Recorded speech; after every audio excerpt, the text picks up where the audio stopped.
Well, as expected in our first story, the president, Kufuor, has announced the withdrawal of the December 17 referendum. This is to allow time for further consultations with key stakeholders and the general public. The president announced in a special broadcast to the nation. The referendum seeks to amend the law to enable metropolitan, municipal and district chief executives and unit committee members to be elected along political party lines. Here are extracts of the speech. Even though I'm unrepentant in my belief that party politics is good for our country, for it enhances accountability, I also think that on matters of such constitutional significance, there should be a broad national consensus behind the repeal of an entrenched provision of the Constitution. So, fellow Ghanaians, it is with deep regret that I've given instructions to the Minister for Local Government and Rural Development, who was spearheaded this process on behalf of government with commendable vigor and dynamism, to abort the process and see to the withdrawal of the bills for the amendment of the Constitution, both in respect of Article 2431 and Article 55.3. Nonetheless, I assure you, the good people of Ghana, that my government and I will continue to work for a broad national consensus on this issue. And should such a consensus be attained for the repeal of Article 55.3 of the Constitution and an agreement reached for political parties to participate in and sponsor candidates for election to district assemblies at any point during my tenure of office as President of the Republic, the matter will be brought again back to the front burner of our public discourse for the necessary action. May God bless us all in our homeland Ghana and make her great and strong. I thank you for your attention.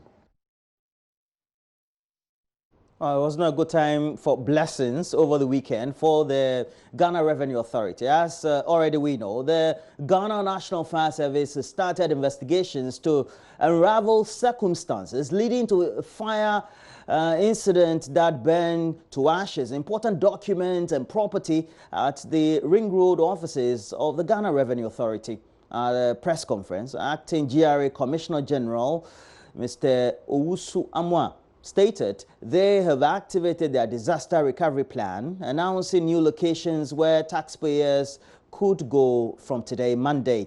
Maxwell Agbagba has more in this report.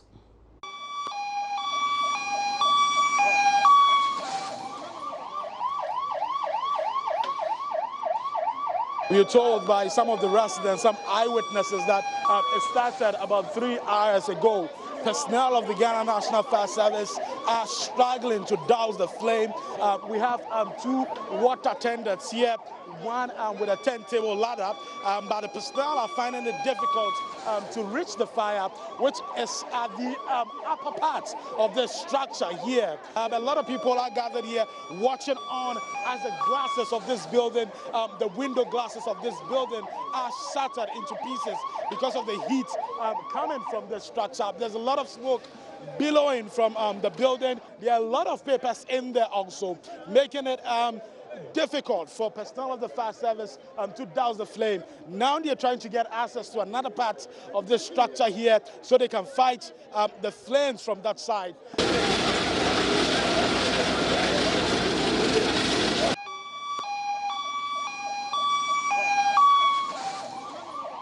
This fire, they can bring just one helicopter to switch off this fire.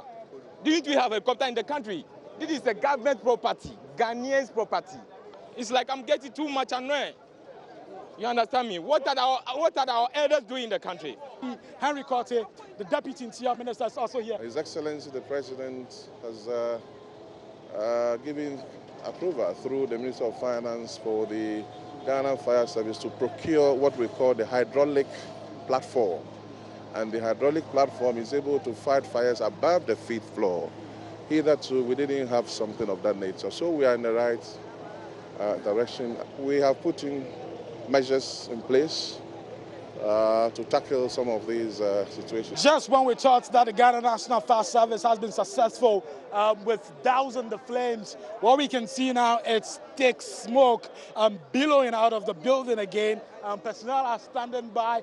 Some of them are actually inside with the officers of the Ghana Revenue Authority trying to confront the fire and fight it head on. Some of them are also standing here as they assess the situation. We've been speaking to the Public Relations Officer of the Ghana National Fire Service, Robinson Oko. There are people who may have relatives who work here, and they may be aggrieved one way or the other. But you see, they don't understand our modus operandi. Our mode of operation is that when we get to the scene, we must do assessment. The life of the fireman is also important. So when we get here, we must look at safety means to get to the place. You understand me? And that's exactly what we did. As I speak to you now, we have to break the windows at the back of the building to have access to the place. Meanwhile, the doors and the windows and whatever, they are locked. So we are only doing our best. You understand me? We are going to investigate the cause of the fire. A portion of the dual carriageway cordoned off, the stretch leading to the Central Business District, Circle, Kaneshi and its environs cordoned off and blocked, to traffic. We have some sort of bumper-to-bumper traffic gradually, building up on this stretch, heading to Medina, Ebri, Legon, and its environs. And I say that was expected because we have some big churches like the International Central Gospel Church, ICGC. We have the Royal House Chapel. We have quite a number of churches in this direction, actually, closing around this time. And some of the curious motorists who are driving by don't want to wait and see what is happening, but this MTTD officer a lot of times would prompt them to move. The bystanders, the onlookers, the eyewitnesses who are here, some of them are raising suspicions of acid.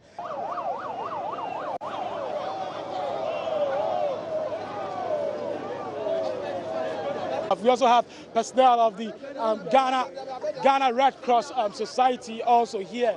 As I mentioned earlier, I saw them attending to one of the fire officers who was injured as they tried to douse the flames. It's only one of the fire service personnel that I would say the injury is a little bit higher. We've even taken him to the hospital.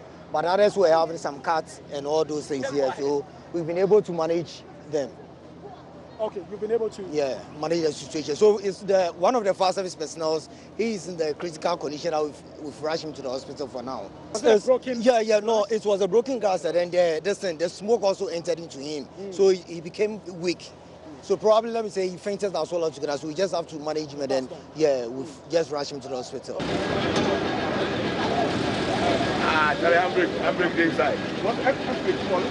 We are told that some workers here at the Ghana Revenue Authority who left their vehicles here for a funeral and did not leave their keys. These towing vehicles are available here, towing their cars to a safer place.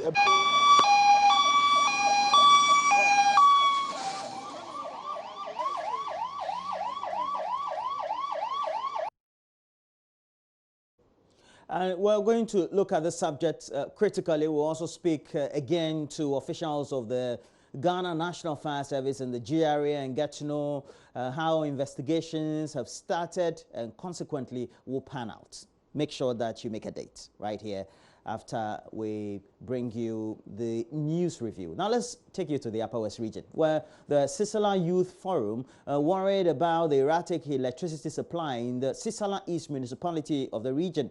President of a group called the Sisala Youth Forum, Yahya Mumuni, states that for some time now, the area has been experiencing consistent power fluctuations as electricity could go off at least 7 or between 12 to 13 times in a day.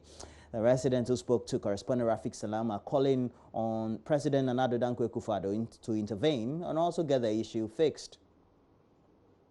The demonstration held by members of the Sisala Youth Forum is to register their displeasure on the poor state of roads and erratic power supply in the two Sisala municipality and district. President of the Sisala Youth Forum, Yahya Mumuni, reading a petition on behalf of his colleagues, expressed worry over unplanned and forced power outages from the Volta River Authority and Northern Electricity Distribution Company. Within a day, power can go off for more than 12 times on a rail. And when it is returning, it comes either with very low or very high voltage. It's true. The situation has caused significant destruction and irreparable damage to people's refrigerators, television sets, and other electronic gadgets in the area. The frequent fluctuation in power, no doubt, has slowed down productivity in both public and private businesses. We want an immediate stop to this absolute mess.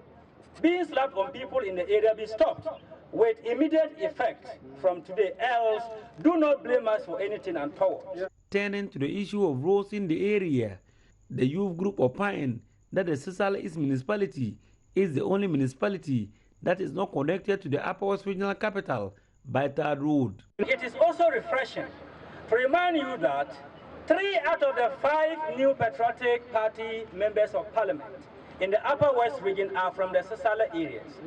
How fair are you to us if you cannot fix our roads, considering the fact that we are predominantly farmers? They wish that the government should work to fix the following. All contractors on the Sisala roads be paid to return to site to work on the roads. Two, the Wa-Tumu-Bolga road be tarred by May 2020. 3, all the other highways be tarred and all feeder roads in the area upgraded with immediate effect to arrest accidents and armed robbery. 4, Tumu Town and Golu Town roads be worked on immediately. 5, that the Tumu Sobale road that is still under construction be re-gravelled and not reclayed. And finally, the frequent power outages be halted to accelerate development in the Sisala land. Your Excellency, we want to state, without mincing words, that the Sisala people will boycott the 2020 presidential and parliamentary elections if these demands are ignored. Sisala East Municipal Chief Executive Karim Onanyo assured the demonstrators that government is not sleeping over their concerns, pointing at some road projects that are ongoing in the municipality. Government is not resting on its hands as far as our roads are concerned. And I want to assure you, 2020 is a year for roads. Those of you who are privileged to pass through Walambele to Gwosi, Noblo, to Santijang, you realize that a contractor is conspicuously present and working. Tumu, Nabugubele, Dolubizon, the contractor left the site because of heavy rains. And my check has shown that he will also return soon to site. Reporting for JoyNews, Rafik Salam, Tumu. Now let's take you to the Ashanti region. And the president has cut on for the construction of a creative art school at Kwadaso in Kumasi. The school, the first of its kind in Ghana, in fulfillment of MPP's 2016 party manifesto, is to promote creative art industry and also sharpen the skills of players within the sector. Ohemi Interior has more in this report. The first ever creative arts school is expected to nurture the skills of would-be players by providing the basic knowledge at the second cycle level. President Kufuor, who also announced plans to establish similar senior high schools in other parts of the country, as government works to provide funding to modernize creative art industry, says the selection of Kumasi for the school is on merit. The Creative Arts Industry Bill has been presented to Parliament to Cabinet for consideration. And once passed by Parliament, the Act will establish the Creative Arts Fund and an agency to promote the industry and help government create an enabling environment through which direct and indirect support for practitioners and the industry can be channeled. This afternoon, we reaffirm our commitment to the growth of the creative arts industry by cutting the sod for the construction of the very first senior high school in Ghana, dedicated solely to the industry. For me, there could be no more fitting place for the siting of the first of many such edifices in the ancient, vibrant city of Kumasi, famed for its rich pedigree of culture, music, dance, folklore, and drama. Ladies and gentlemen, unleashing the sense of creativity, enterprise, and innovation of our youth by granting them access to education and skills training constitutes a very powerful tool for the economic development of our country and continent. Education Minister Matthew Opoku-Prempeh and Minister of Tourism Barbara Otinjesi, who spoke at the ceremony, underscored the President's commitment to developing the creative art industry. First is Dr. Matthew Opoku-Prempeh. This is the beginning of the sustainability of the creative arts industry in Ghana. The school will produce people who are more interested in the creative arts and can sharpen their things that they do there, whether it's drama, whether it's music, whether it's performing arts, and whatever industry that there exists in the creative arts, film, TV, all will have special status in this school to help the products after senior high school who want to go into that industry. You have a better basis than just going there because of talent. This is a skill development institution for the creative arts industry. His Excellency the President is committed to the creative arts industry. All his policies indicate this fact. He recognizes the importance of the creative economy to the creation of jobs as well as to the generation of revenue.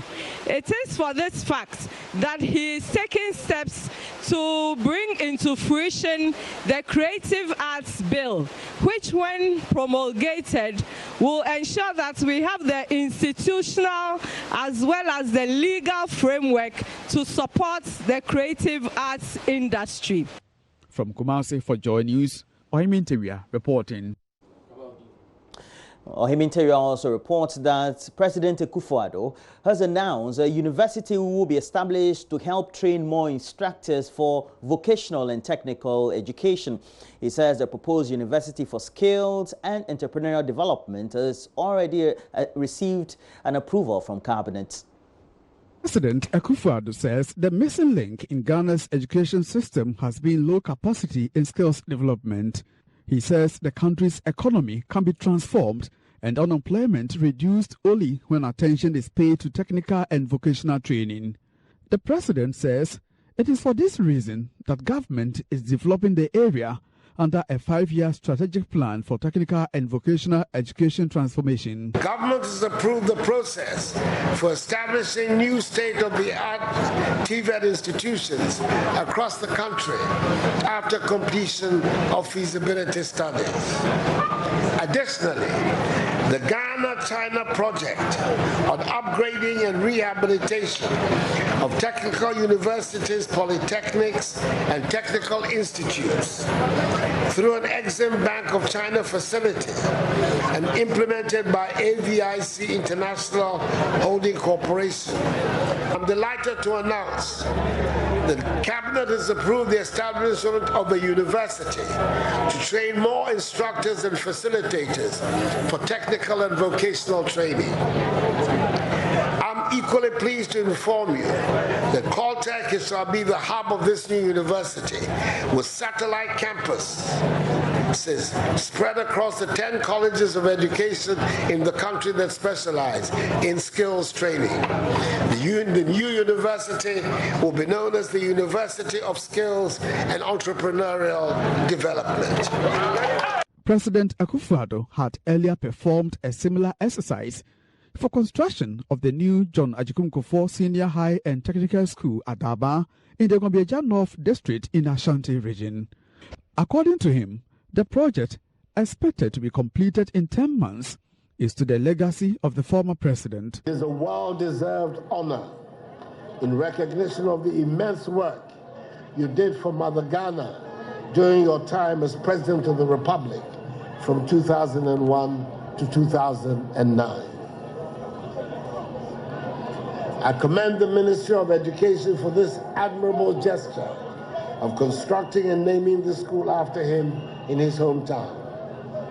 From Kumasi for Joy News, Ohiminteria reporting. Well, that's it for news. We have more news as we look at what stories are occupying the front and back pages of the newspapers in our news review next. Stay with us.